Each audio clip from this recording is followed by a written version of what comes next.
साथियों नमस्कार, मैं हरीश चंद्र बर्णवाल।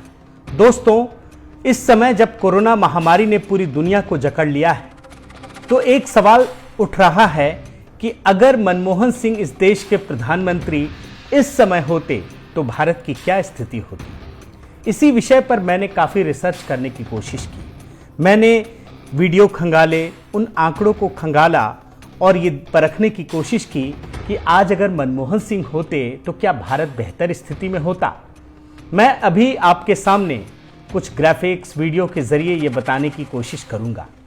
मैंने जो रिसर्च किया और मैंने जो पाया, साल 2009 में ऐसी ही एक महामारी ने पूरी दुनिया को जकड़ लिया था। उसका नाम था स्वाइन फ्लू।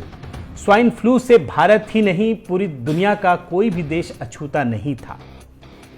उस समय जो मैंने देखा, 11 जून 2009 को वर्ल्ड हेल्थ ऑर्गेनाइजेशन ने इसे महामारी घोषित किया। महामारी घोषित करने के 3 महीने तक, यकीन मानिए 3 महीने तक भारत सरकार सोती रही। जब अगस्त 2009 में मरने वालों का आंकड़ा बढ़ने लगा, तब जाकर मनमोहन सरकार की नींद टूटी।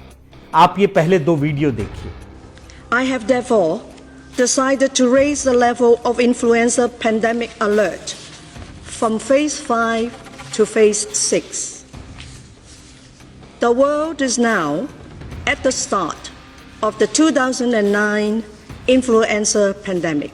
पिछले 36 घंटों में स्वाइन फ्लू ने एक के बाद एक 3 जानें ले ली। मामले की गंभीरता को देखते हुए अब प्रधानमंत्री कार्यालय खुद स्वाइन फ्लू पर नजर रखेगा। प्रधानमंत्री मनमोहन सिंह ने स्वास्थ्य मंत्री से कहा है कि वो खुद उन्हें रोज स्वाइन फ्लू की ताजा हालात की जानकारी दें। साथियों, अभी आपने 2 वीडियो देखे, ये दोनों 2009 के हैं। अब आप साल 2020 में आइए। इस समय कोरोना महामारी पूरी दुनिया को जकड़ चुकी है। आप ये जानकर आश्चर्य से भर जाएंगे कि इस बार हम सब जानते हैं कि 12 मार्च 2020 को उसी वर्ल्ड हेल्थ ऑर्गेनाइजेशन ने कोरोना को महामारी घोषित किया। लेकिन ये हम सब के लिए बहुत गर्व का विषय है कि भारत सरकार उससे 2 महीने पहले ही सक्रिय हो गई थी। 12 मार्च 2020 को महामारी घोषित हुई और 30 जनवरी 2020 को 2 महीने से भी अधिक समय पहले भारत सरकार ने अपने नागरिकों की वापसी शुरू कर दी थी। कुल मिलाकर भारत सरकार काफी सक्रिय हो चुकी थी। आप ये 2 वीडियो देखिए। We have therefore made the assessment that COVID-19 can be characterized as a pandemic. 370 भारतीय दिल्ली पहुंच चुके हैं चीन के वुहान शहर से एयर इंडिया के विमान के जरिए, और इन सभी को दिल्ली लेकर आया जा चुका है। इन 2 वीडियो से आपको समझ में आ गया होगा कि 2009 में और 2020 में स्थितियों में कितना फर्क है। मनमोहन सिंह सरकार कैसे वर्ल्ड हेल्थ ऑर्गेनाइजेशन के महामारी घोषित करने के बाद भी 3 महीने तक सोती रही, और प्रधानमंत्री मोदी की सरकार किस प्रकार वर्ल्ड हेल्थ ऑर्गेनाइजेशन से 2 महीने आगे चलती रही। अब आपको एक और वीडियो दिखाता हूं। इस वीडियो के जरिए यह आपको समझ में आएगा कि जब वर्ल्ड हेल्थ ऑर्गेनाइजेशन से 3 महीने पीछे चल रही मनमोहन सरकार सक्रिय होती है तो उस समय कैसे आपाधापी की स्थिति पैदा हो जाती है। हालात ये हो जाते हैं कि 3 महीने के बाद मनमोहन सरकार अपनी गाइडलाइंस जारी करती है, लेकिन उसमें इतना भ्रम होता है कि सिर्फ 4 दिन बाद उसी गाइडलाइंस को बदलना पड़ता है। लेकिन मोदी सरकार में आइए तो यहां पर आपको पता चलेगा कि जब वर्ल्ड हेल्थ ऑर्गेनाइजेशन इसे पेंडेमिक घोषित करता है, उसके ठीक 2 महीने पहले मोदी सरकार ग्रुप ऑफ मिनिस्टर्स का गठन करती है और ये GOM हर रोज बैठक करती है और रोज फैसले लेती है। देखिए ये 2 video. Well, the government today issued new guidelines to deal with swine flu. Let's just look at how this contrasts with the other guidelines issued just last week. The main difference seems to be that they say that hospitalization is not needed for testing. They say that no quarantine is required, home treatment is possible. Private hospitals are asked to ensure reporting of swine flu cases. Now, the guidelines for just last week said that for testing, you have to be hospitalized, no home isolation of positive cases. Prime Minister's Principal Secretary P.K. Mishra reviews the coronavirus preparedness and arrangements. A group of ministers chaired by Health Minister Harshvardhan has been monitoring the situation on a daily basis. साल 2009 का एक ऐसा video अब दिखाऊंगा जिससे आपको पता चलेगा कि उस समय स्थिति कितनी भयानक हो चुकी थी। जबकि हम सब जानते हैं कि कोरोना इस समय जिस रूप में है, जिस प्रकार की महामारी है, स्वाइन फ्लू उतनी बड़ी महामारी नहीं थी। लेकिन इसके बावजूद उस समय जब 3 महीने के बाद सरकार जागती है तो खुद हेल्थ मिनिस्टर उस समय गुलाम नबी आज़ाद थे, उनको ये कहना पड़ता है कि लोग अस्पतालों में ना जाएं, भीड़ ना लगाएं। उन्हें ये तक कहना पड़ता है कि एक एक जांच के लिए 10,000 रुपये लगते हैं, इसलिए कृपया आप अपने घर पे रहें, बेवजह अस्पतालों में ना आएं। लेकिन जो हेल्थ मिनिस्टर उस समय कहते हैं ठीक उसका उल्टा होता है। हेल्थ मिनिस्टर मना करते हैं लेकिन जनता पैनिक में होती है और अस्पतालों में लंबी लंबी लाइनें लग जाती हैं। साल 2009 का ये 2 वीडियो देखिए।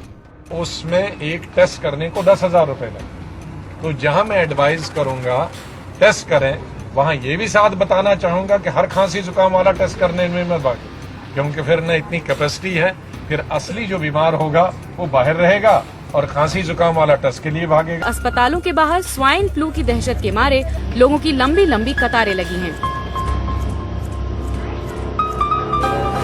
लेकिन इस वायरस से बचिए, क्योंकि ये आपको ही नहीं देश की स्वास्थ्य व्यवस्था को भी नुकसान पहुंचा रहा है। लिमिटेड सेंटर्स है हमारे पास और किट्स भी बहुत लिमिटेड है। अब इस वीडियो की तुलना आप आज के हालात से कीजिए। कोरोना को लेकर सरकार इतनी सतर्क है शुरू से ही कि उसका असर आपको देखने को मिलता है। आपको ध्यान होगा और हम लोग सब अभी इसके गवाह हैं कि प्रधानमंत्री मोदी ने एक अपील की। पहली बार कोरोना महामारी को लेकर उन्होंने अपील की कि हम लोग पूरा देश जनता कर्फ्यू लगाएं, और पूरी दुनिया ने देखा कि किस प्रकार भारत के 130 करोड़ लोगों ने इस जनता कर्फ्यू का पालन किया। खास बात यह है कि ये कोई कानूनी बाध्यता नहीं थी, ये स्वेच्छा से की जाने वाली चीज थी। लेकिन प्रधानमंत्री मोदी की इस अपील का पूरे भारत पर असर पड़ा। प्रत्येक देशवासी से एक और समर्थन मांग रहा, ये है जनता कर्फ्यू। जनता कर्फ्यू यानी जनता के लिए, जनता द्वारा खुद पर लगाया गया कर्फ्यू। आज देश भर में जनता कर्फ्यू पर जो सन्नाटा है, जिस लड़ाई को हम अलग अलग रहकर मिलकर लड़ रहे हैं, उस लड़ाई की हर तस्वीर आपको इस स्क्रीन पर नजर आएगी। तो आपने देखा उस समय हेल्थ मिनिस्टर बार बार मना करते रहे, लेकिन लोग पैनिक में थे। इस बार प्रधानमंत्री ने सिर्फ एक अपील की और पूरा भारत उनकी बातों को मानने लगा। अब इसका एक व्यापक रूप देखिए। 2009-2020 की एक तुलना दिखाता हूं। साल 2009 में जब स्थितियां सरकार की लापरवाही की वजह से बेकाबू हो गई, तो उस समय दवाइयों की भारी कमी हो गई। उस समय भारत को इन दवाइयों के लिए विदेशों पर निर्भर रहना पड़ता था। अमेरिका उस समय दाता था और भारत एक याचक की स्थिति में था। लेकिन आज वही स्थिति बदल चुकी है, और ये सिर्फ मोदी सरकार की वजह से आज अमेरिका, यूरोप, जितने बड़े देश हैं वो याचक की स्थिति में है, वो मांग रहे हैं, और भारत इस समय देने की स्थिति में है। ये कितना बड़ा फर्क है जो हम सब देशवासियों को गर्व से भर देता है। जरा ये वीडियो देखिए। जो ये किट्स आते हैं बाहर से आते हैं, अमेरिकन कंपनी से। एक ही कंपनी के पास पेटेंट है इन किट्स का, और हमारी गवर्नमेंट भी इंपोर्ट करती है इसे बाहर से। तो अननेसेसरली वो केओस हो जाता है, और जिन लोगों को एक्चुअली में टेस्ट करने की जरूरत है शायद उन पे ना हो पाए, क्योंकि इतने ज्यादा लोग आ रहे हैं, इतने प्रेशर हो रहा है, उससे ज्यादा पैनिक फैल रहा है। भारत सरकार ने यह फैसला लिया है कि वो तमाम पड़ोसी मुल्क जो हम पर निर्भर है उन्हें भी हम देंगे। इसके अलावा अमेरिका और कुछ ऐसे देश जो बुरी तरह से प्रभावित है, हम उन्हें भी देंगे। तो देखा आपने, ये वीडियो हमें और आपको गर्व से भर देने वाले हैं। अब आप इसके कंक्लूजन में आइए। उस समय मनमोहन सिंह की लापरवाहियों का एक सबसे बड़ा खामियाजा ये भुगतना पड़ा कि भारत में कम 1035 लोगों की जानें चली गई स्वाइन फ्लू से। जबकि आपको यह आश्चर्य होगा जानकर कि उस समय सिर्फ 10,193 लोग ही स्वाइन फ्लू से संक्रमित हुए थे। इसको अगर आंकड़ों में देखें तो पूरे विश्व में मरने वालों की संख्या, मरने वालों का प्रतिशत मात्र 0.8 था पूरी दुनिया में, जबकि भारत में मरने वालों का प्रतिशत 10% रहा। जरा आकलन कीजिए, पूरी दुनिया में मरने वालों का प्रतिशत 0.8 और भारत में 10%। और अब आप कोरोना महामारी से तुलना कीजिए। आज कोरोना की वजह से पूरी दुनिया में 16 लाख से भी ज्यादा लोग संक्रमित हो चुके हैं।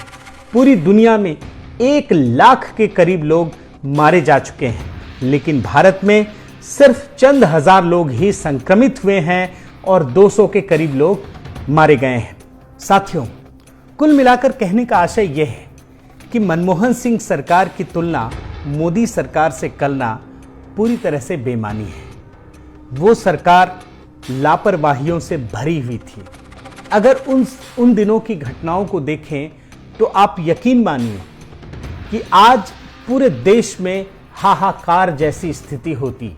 पूरे देश में संक्रमित लोगों की संख्या वैश्विक एवरेज से ज्यादा होती, मरने वालों की संख्या वैश्विक एवरेज से ज्यादा होती।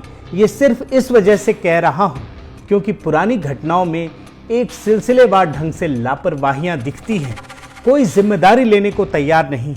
लेकिन आज प्रधानमंत्री मोदी मोर्चे पर सबसे आगे डटे हैं। वो हर जिम्मेदारी को अपने हाथों में ले रहे हैं। हर गतिविधियों को वो खुद से मॉनिटर करते हैं और यही वजह है कि आज देश में 21 दिनों के लॉकडाउन के बाद भी ऐसी कोई पैनिक की स्थिति नहीं है, वरना उस समय खाने पीने दवाइयों की भारी किल्लत हो गई होती। मुझे उम्मीद है कि आपको इस वीडियो से मनमोहन सिंह की सरकार और मोदी सरकार की कार्यशैली के बीच का फर्क पता चला होगा।